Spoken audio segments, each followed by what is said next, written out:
Drew Jenkins had court today for the hearing for the child support that he's not paying for his oldest son, the son he had with Arlita, and Arlita gave us an update. Now, she was there virtually, and she said that he had the same clothes that he always has, the hoodie. It's like his uniform at this point. Now, remember, they've been saying, because Stephanie's been saying it too, that he has a part-time job. Apparently, when he was asked about it, he said he was waiting back to hear from Safeway. That's his old job. So when the judge asked him about it, it turns out that there's no job. The judge was really confused, and now Drew was very disrespectful. He's always been very disrespectful in court. But when it was Arlita's time to talk, she told the judge, like, with all due respect, you know, Drew's demeanor, like, everything is very disrespectful. You know, he's very disrespectful to everybody. He doesn't care about anybody. He doesn't care about paying child support. He doesn't care about his son. You know, he's online saying that he doesn't want a job because he doesn't want people to tell him what to do. Let's start with the most important update. Drew Jenkins' child support court hearing just took place, and what came out was shocking. This wasn't just a typical courtroom moment. This was a full-on exposure of everything Drew has been lying about online for months. Alita, the mother of Drew's oldest son, Anthony, attended the hearing virtually and came back with receipts. Her recap laid bare a disturbing truth. Drew doesn't have the job he's been pretending to have. In fact, the job he bragged about online doesn't exist. He told the court he's been waiting to hear back from Safeway, his old job. So when he told his lawyer he already had a job, that was a complete lie. The judge didn't take this lightly, and Drew's attitude didn't help. Alita said he came into the virtual courtroom with a hood on, kept low, and disrespect in his voice. His body language was dismissive. He was glued to his phone, barely making eye contact. That's when Alita had enough. She respectfully asked the state attorney if she could speak directly to the judge. And when granted, she did not hold back. She turned on her mic and camera and family told the courtroom exactly what everyone needed to hear. Drew does not care about their son. She said it plain and clear. This wasn't about assumptions. This was about patterns. Drew had been dodging child support for more than a decade, and his behavior in this court session was just more proof. He sat there like it didn't matter, like none of it affected him. Alita didn't just speak from frustration. She came with receipts. She explained how Drew has repeatedly gone live on social media saying he doesn't want to work simply because he hates being told what to do. She emphasized to the judge that this wasn't hearsay. This is public content. Videos, live streams, words directly from Drew himself. In those clips, he openly brags about quitting jobs just because customers were rude or because he doesn't like bosses. He says it casually like it's a personality trait, not a responsibility problem. He acts like having a job is optional, like child support is optional. Hey y'all. So we know today's July 7th. And so it was the child support case day today. And there was a lot of people in the room. So he was one of 3 of the last people that were left in the room today. Sorry, I'm looking a mess. I was cleaning my house. And sorry, lost track. He was in the courtroom today and was called up, one of the last 3 people. And according to the person that he told he started a job, he said in the courtroom that he was waiting to hear back from Safeway. Since he said, and I guess this was posted because I'm blocked, because I called him out in that last video with Desiree and Deshaun's visit, so he blocked me. So anyways, I guess there was a post going around that he posted saying that he was going back to his old job. This is why you guys can't believe everything that you see that they post on the internet, because he does not have that job quite yet. Okay, so as the judge is like, okay, so you don't have it, you do have it, you told, I forgot the lady's name, but he told the lawyer that was speaking for him that he had that job. His whole demeanor in the courtroom was piss poor. And once I was able to get my microphone to work, because I was saying, Judge, I'm here. Can you hear me? Judge, can you hear me? And the state attorney judge was like, Miss Bradwell said she was making an appearance. And then when I turned my camera on, I guess the judge saw that I was there and there was something going on with my microphone. Anyways, so we finally got it to work. And I stated to the judge, I said, Judge, not to be disrespectful to your court or anything like that, but his whole demeanor, his whole attitude into talking to you and speaking to you is rude and disrespectful to the courtroom. I said he's been playing in people's faces for the last 13 years. He's been playing in the courtroom, in the courtroom system for the last 13 years. Oh my God. And sorry y'all. I was like, what the fuck? Sorry y'all. Anyways, I was playing in the courtroom, people's face for the last 13 years. He does not care about Anthony. He does not care if he's making any payments. He's sitting up here boasting online saying that he doesn't feel like he needs to work for anybody because he doesn't want nobody telling him what to do, and he doesn't want to deal with rude customers. Mind you, the state attorney brought that up as well when I sent it to her, okay? But what really pushed things over the edge for Alita and how the courtroom was the live stream clip with Stephanie. Drew had said all this during a dramatic live stream where he and Stephanie pretended to be breaking up, but later it came out that the whole thing was staged. It wasn't real. It was all set up just to get sympathy and rack up views. Alita told the judge that this is who Drew is. Someone who avoids responsibility, manipulates the narrative, and plays on people's emotions to dodge being held accountable. And in this case, it's not just about lying to the public. It's about failing his child. It wasn't just Alita calling him out. This time, the state attorney came armed with undeniable evidence. They didn't just accuse Drew of lying. They pressed play on the very live streams where he condemned himself with his own mouth. On those videos, Drew was heard loud and clear saying he didn't want a job because he couldn't stand being told what to do. He hated rude customers and he didn't like working in general. These weren't rumors. These weren't edited clips taken out of context. These were his own words played back in court with timestamps, dates, and clear audio. The courtroom had every single word and the mood shifted immediately. Drew could feel it too. That's when he tried to pivot. He told the court that he wasn't really unemployed. He was doing food deliveries for apps like DoorDash and Instacart. He used the term gig work like it held weight, like it could stand in for a real job. But no one in the courtroom was buying what he was selling. Alita stepped in and reminded everyone of another live stream.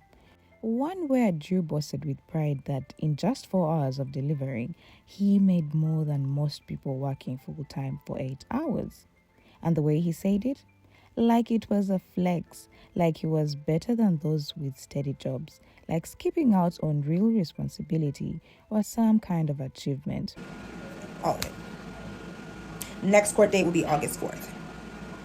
And he has to make a minimum payment. And I told her, I said, he's sitting up here boasting online as if he's paying anything, and he hasn't paid nothing. I can get on my child support case thing right now on the internet, and look, he ain't paid nothing. Nada. And he was supposed to pay for June and this month. Okay? Okay? So while he's out there talking about he's going to go do some deliveries, because that's what he was doing in the courtroom, was being rude and disrespectful on his phone with his hood up and that dirty hat on his head, the judge was not playing with him. There was 2-3 other people in there with a bench warrant today because she was not playing. Okay? They're trying to work with him. I get that. It's a new case. But at this point, and like the state lawyer said, it comes to a point. He's done told people certain things and it's not adding up. Just like he got on his internet and y'all thought he got a motherfucking job and he ain't get shit. But y'all keep believing it though. That's what baffles me. I'm not new to this. I'm true to this, okay? Everything he's done is on purpose. Just like those visits that are not happening. And trying to use the excuse that he watches his girlfriend's kids, y'all. Because he said that in the courtroom. Is the reason why he was not getting a job. Because he was helping his girlfriend watch her kids. For what? Because she don't work. You know what I'm saying? So the blatant lies. The lies. And then I'm the one that's the bad guy. And the mean one. If you don't like my tone, you can kiss my ass. I'm the most nicest person. I was very nice. Even before getting on here.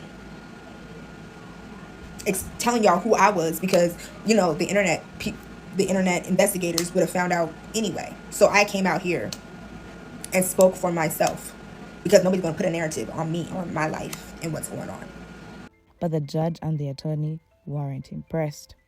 They asked for proof. Where were the earnings? The bank statements, the pay stubs, and any kind of documentation that showed he was earning enough to support his child. And the truth came out fast. Drew had nothing, not one shred of evidence. When the state attorney directly asked him how many child support payments he had made since starting this so-called gig work, the answer was crystal clear. 0. Not one payment, not even a partial attempt. Even after months of delivery work, Drew hadn't contributed a single cent to his son, and that silence spoke louder than any live stream ever could. Where is the money going? So where is the money going?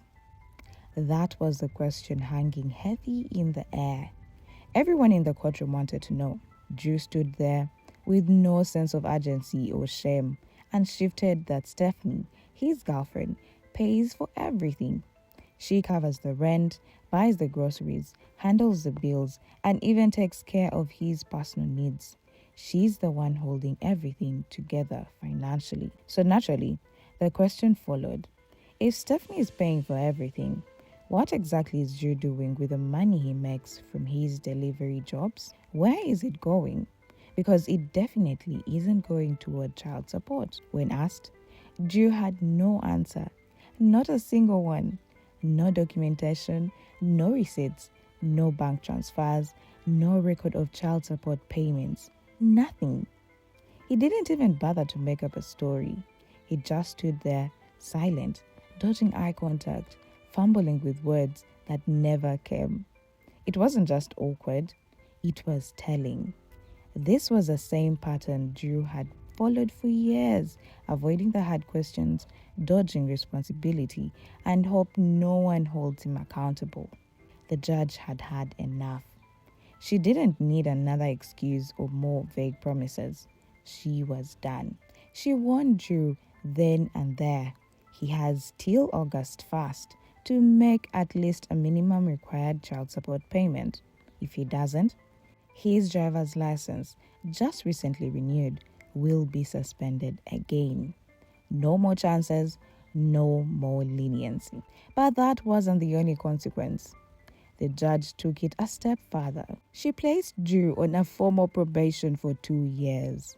During that time, if he misses even one payment or violates the order in any way, there won't be another warning. He'll go straight to jail. No delays, no more games. The room fell silent. Okay? So the judge was really getting really upset with his demeanor. He really wasn't answering her questions. He was on his phone, being blatantly disrespectful, talking about, I'm just getting deliveries. And then mind you, the state attorney was like, yeah, well, those deliveries will stop if you don't make a minimum payment sometime this week. And by August 1st, your license will be suspended again. I don't know what he's thinking, if he's above law, like me and my husband were talking about, because he was sitting next to me listening to this on the phone. He really thinks he's above law. And half of you people on this internet really thinking something's going to change. All I know is the judge said this will be the shortest ramification that she has ever done if he does not do what he's supposed to do. Okay? Let me dumb it down for some people, because I will get somebody in my comments acting completely stupid.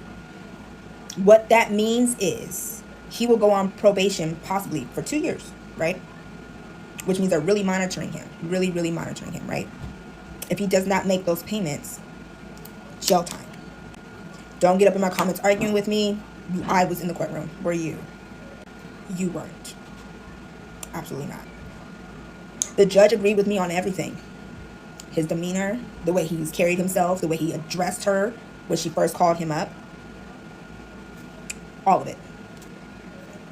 Even through the screen, you could feel the energy shift. This wasn't just a slap on the wrist. This was a turning point, a final warning, and the judge made it clear.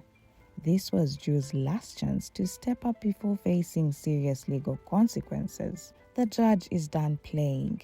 I later say the judge agreed with her completely, and she did not sugarcoat a single thing. She described Drew's courtroom behavior as absolutely disgraceful and called it what it truly was, a blatant display of disrespect. From the moment Drew logged in for a virtual hearing, it was obvious he didn't take the situation seriously. He had his hoodie pulled up over his head, his cap tilted down low to hide his eyes, and he looked like someone who couldn't be bothered. He slouched in his chair, avoided eye contact, and mumbled through short, dismissive answers whenever the judge asked him something. It was like he didn't even understand the gravity of the moment, or worse, he didn't care. The judge saw it all. She was watching closely, and she didn't let it slide.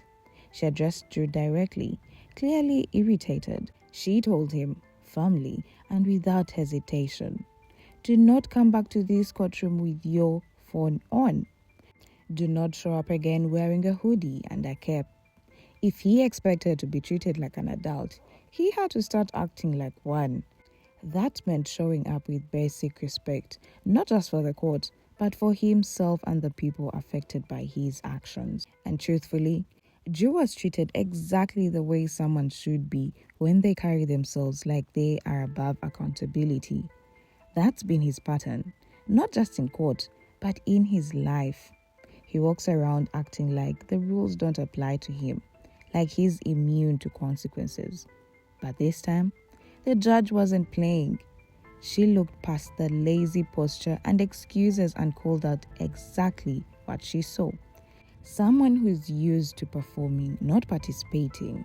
Someone who spent so long avoiding real consequences that he forgot what they even look like. That day in court was a wake-up call, and the judge made sure it rang loud and clear. Drew's ridiculous excuse: "I'm watching my girlfriend's kids." One of the most laughable and honestly unbelievable moments in the court, Drew told the judge with a straight face that the reason he hadn't gotten a job yet is because he's been too busy helping his girlfriend, Stephanie, watch her kids. Let's pause right there. Stephanie does not work. She's at home all day, every day. There is no job, no classes, no shift to go to. So what exactly is Drew helping with? When is she unavailable to watch her own children? Is it during her once every 2 weeks trip to the laundromat? Is he acting like she runs a business out of the motel room? That was the excuse that he brought to court, as if the judge wouldn't see right through it. And Alita was right to call it out. This man is either completely delusional or simply doesn't care anymore. His priorities are twisted. His excuses are sloppy.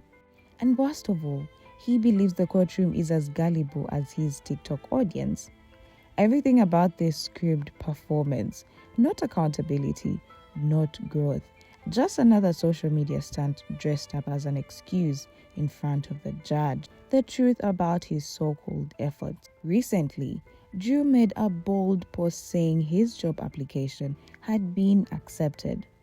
When asked about it in the comments, he confidently replied, "Safeway." It sounded like a turning point, like maybe, just maybe, he was finally stepping up. And to back him up, Stephanie chimed in during a live stream saying that Drew had gotten a real job now and he was still doing deliveries on the side too. She went on to say that with this new income, they could finally leave the motel life behind and start building toward a stable home for their kids. She painted a picture of hope, of change. It sounded like things were finally moving in the right direction. And a lot of people believed them. They were tired but hopeful. They wanted better for their kids, and they wanted to see this family finally doing something right. People rooted for them, despite all the mess. All of that has crumbled. The court exposed that Drew never actually got that job. He was never confirmed. It was just another story. Another attempt to clean up their image online. Turns out, it was all a lie again. A family of schemes. Stephanie and Drew haven't changed, not even a little. Instead of growing up and facing reality, they have just become experts at watching the comment sections, picking out what people want to hear, and then say exactly that. It's all strategic, all rehearsed, and Alita wasn't afraid to expose that. She made it clear that even the one time Drew took Deshaun to see Desiree wasn't genuine, it was staged. Drew made sure to film the entire visit like he was building a storyline for TikTok, not trying to rebuild a relationship between a mother and her son. And he didn't come alone. He brought Stephanie's daughters too. Like he was turning this into a group outing rather than a private moment for Deshaun and Desiree. And after that day, he never brought Deshaun back, never scheduled another visit, never followed up. It was all for show, all for the camera, just like everything else they do online. Now, Drew has another court hearing coming up on July 17th, and this one might be even more serious. It's about custody for Deshaun, and after everything that's come out, the odds are not in Drew's favor. 2 cases, 0 responsibility. Let's not forget, Drew has already violated court orders more than once. The judge told him clearly, get a job and help support Deshaun financially. But what did Drew do? Nothing. No job, no steady income, and definitely no child support payments. Then the court gave him another instruction, allow Desiree to see her son. Did he follow that? Again, no. He ignored it completely.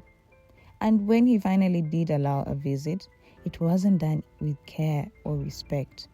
He brought along his girlfriend Stephanie's daughters, turning what should have been a personal, emotional moment between Desiree and her son into a circus.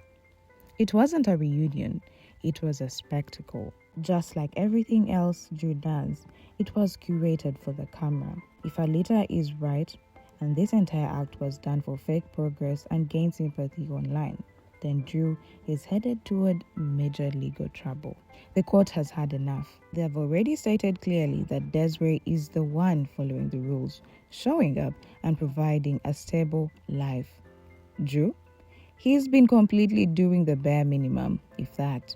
And unless he makes a complete turnaround, the judge is almost certain to rule in Desiree's favor when the custody case continues. He thinks he's untouchable, but he's not.